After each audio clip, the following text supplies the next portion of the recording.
이명박 정부 당시 언론 장악 논란의 중심에 섰던 이동관 씨가 지난해 8월 방송통신위원장에 임명됐습니다. 5인 합의제 기구인 방통위는 이때부터 대통령 추천위원 2명만으로 운영됩니다. 국회에서 여야가 추천하는 위원 3명은 279일째 빈자리로 남아 있습니다. 2인 체제의 방통위는 주요 안건 처리에 거침이 없었습니다. MBC 대주주인 방송문화진흥회와 EBS의 보궐이사 임명에 이어 박문진 이사 해임, KBS 이사회의 보궐이사 추천 등을 일사천리로 의결했습니다. 2인 체제를 유지하는 목적이 명확하잖아요. 자기들이 원하는 인사를 심어서 정권에 충성하는 방송을 만들겠다. 그리고 그렇게 가고 있죠. 김홍일 현 위원장 체제에선 더 큰 결정이 내려졌습니다. 정부와 공기업이 대주주였던 준공영 성격의 뉴스 전문 채널 YTN을 개국 29년 만에 민영방송으로 바꿔놨습니다. 불법 매각 처리하라! 처리하라! 처리하라! 방통위는 지난해 국정감사에서 2인 체제에 문제가 없다는 법률 자문을 받았다고 밝혔습니다. 하지만 근거를 따져 묻자 이동관 당시 위원장은 상식 밖의 답변을 하기도 했습니다. 그 3인 체제는 몰라도 2인 체제는 사실은 너무나 당연하기 때문에 법적 문제가 없다는 것이. 오히려 3인 체제보다 더 문제가 있죠. 사법부는 이미 방통위 2인 체제의 위법 가능성을 잇따라 지적하고 있습니다. 지난해 12월 법원은 정치적 다양성 등 방통위법의 입법 목적을 저해할 우려가 있다고 밝혔습니다. 이달 23일에도 다른 재판부는 2인의 의결로 행해진 처분의 절차적 위법성이 문제될 여지가 있다고 명시했습니다. 방통위 회의는 2인 이상의 위원회 요구 또는 위원장 단독으로 소집한다는 방통위법 13조 1항이 근거였습니다.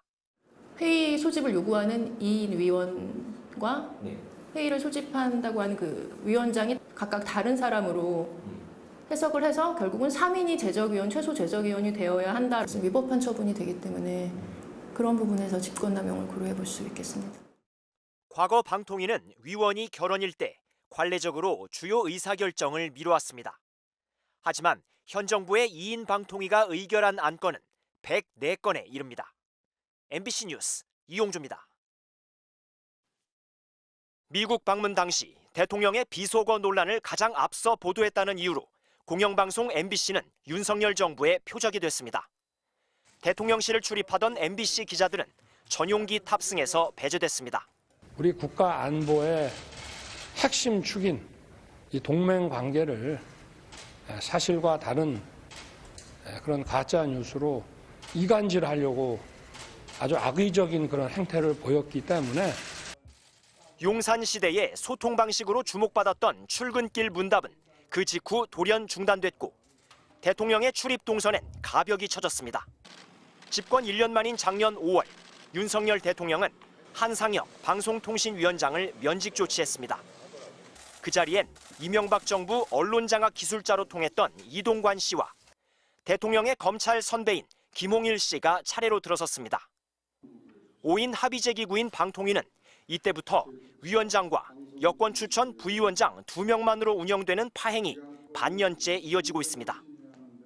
MBC 대주주 방송문화진흥회에 대한 이사진 교체에는 감사원의 국민권익위까지 총동원됐습니다. 법원은 2인 체제 방통위의 의사결정 구조에 문제가 있다며 제동을 걸었습니다. 그러나 KBS 사장이 교체됐고 준공영 성격인 보도채널 YTN은 민영화의 길로 접어들었습니다. 두 방송사 모두 대통령 부부 관련 편파 보도 등을 사과한다며 머리를 숙였습니다. 국민 여러분께 정중히 사과드립니다. 민간 심의기구인 방송통신심의위원회는 강도 높은 검열, 통제에 나서고 있다는 비판에 휩싸였습니다. 김건희 특검법에 여사라는 호칭을 안 붙였다며 방송사를 징계해 물의를 빚었던 22대 총선 선거방송심의위는 역대 최다 법정 제재 30건을 의결했습니다. 대통령을 둘러싼 각종 의혹 제기 보도에 명예훼손 혐의가 적용돼 기자와 언론사들에 대한 검경의 강제 수사가 잇따랐습니다. 한번 볼까 말까 한 것들을 여러 번에 걸쳐서 했어요. 윤석열 정부가 언론을 굉장히 무시하고 있거나 언론을 장악하기 위해서 노력하고 있거나 볼 수 있고요. 압수수색 당한 기자를 보면서 다른 기자들이 스스로 조심하게 된다는 게 더 큰 문제라고.